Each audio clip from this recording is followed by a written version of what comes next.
Eso el 20 de diciembre de 1994, los mexicanos sufrimos el trauma de una catástrofe económica inesperada y repentina.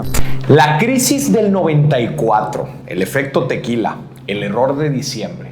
Todos estos nombres se usan para referirnos a la mayor crisis económica que ha enfrentado México en su historia moderna y que terminó afectando a empresas, familias y hasta otros países. En este video te explico las tres principales razones por las que sucedió esta crisis económica. Empecemos hablando del déficit fiscal. Todo empezó durante la presidencia de Carlos Salinas de Gortari, de 1988 al 94. Su administración había tenido buenos resultados, se tenía un crecimiento económico estable, se había logrado controlar la hiperinflación de años anteriores, entró en vigor el TLC, se aceptó a México en la OCDE, en fin. Pero en 1994, al ser un año electoral, el gobierno de Salinas aumentó el gasto público de forma desmesurada, llegando así a un nivel histórico del déficit público que representó el 7% del PIB. Esto sucede con el fin de obtener más votos a favor del partido que se encuentra en el poder. Para financiar este gasto, Salinas emitió los tesobonos, un instrumento financiero de deuda de corto plazo, muy parecido a los CETES, pero lo atractivo de los tesobonos era que en lugar de pagar los rendimientos en pesos mexicanos,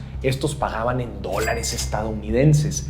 Así estos instrumentos se volvieron muy atractivos para los inversionistas, tanto nacionales como extranjeros. Su popularidad llegó a tal grado que el peso mexicano estaba sobrevaluado por la compra de estos tesobonos. Ahora hablemos de la inestabilidad política. En 1994, México enfrentó varios eventos que pusieron en riesgo la estabilidad política del país. El primero de ellos fue el levantamiento en armas del Ejército Zapatista de Liberación Nacional, o EZLN, en Chiapas, quien le declaró la guerra al gobierno mexicano el 1 de enero del 94.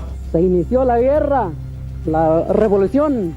Después, el 23 de marzo de este mismo año, sucedió el asesinato de Luis Donaldo Colosio, el candidato presidencial del PRI para las elecciones de este mismo año. Estos eventos causaron un temor en los inversionistas y ante el miedo de perder su dinero decidieron vender sus famosos tesobonos. Pero recuerda que estos no se pagaban en pesos, sino en dólares. Esto provocó que el gobierno mexicano tuviera que pagar varios millones de dólares a los inversionistas. ¿Y de dónde sacó el gobierno mexicano los dólares? La respuesta es de las reservas internacionales del Banco de México. Este suceso dejó estas reservas en niveles históricamente bajos. Después de las elecciones, en las que ganó el candidato Ernesto Zedillo, no se hizo ningún ajuste para mejorar la situación de las finanzas públicas. Hablemos ahora del error de diciembre. Cuando Zedillo toma posesión de la presidencia el 1 de diciembre de 1994, su gobierno busca maneras de detener la fuga de dólares de las reservas internacionales y mejorar la situación financiera del país.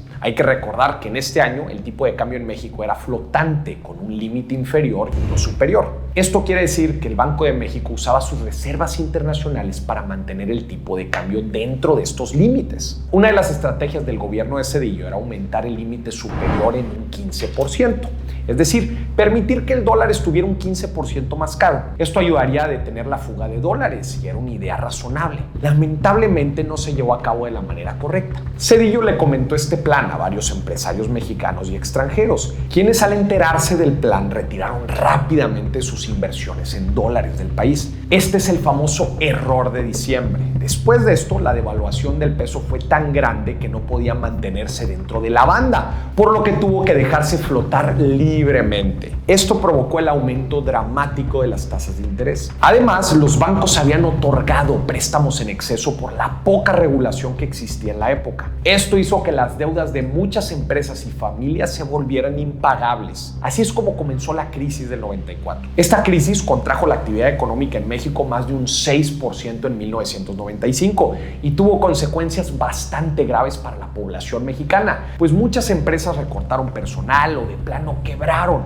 y muchas familias perdieron su patrimonio. Debido a la globalización, otros países de América Latina se vieron también afectados por esta crisis, especialmente Argentina. Esto es a lo que se le conoce como el efecto tequila. A pesar de todo esto, la situación se vio un poco mejorada gracias a varias cosas. Uno, el TLC, el Tratado de Libre Comercio que impulsaba las exportaciones, el rescate de los bancos por medio del FOBAPROA y múltiples fondos de rescate que México recibió de otros países e instituciones. Te invito a que sigas informándote y viendo estos videos, donde también te explico en qué consistió el FOBAPROA y más temas interesantes de la economía, política y finanzas de México.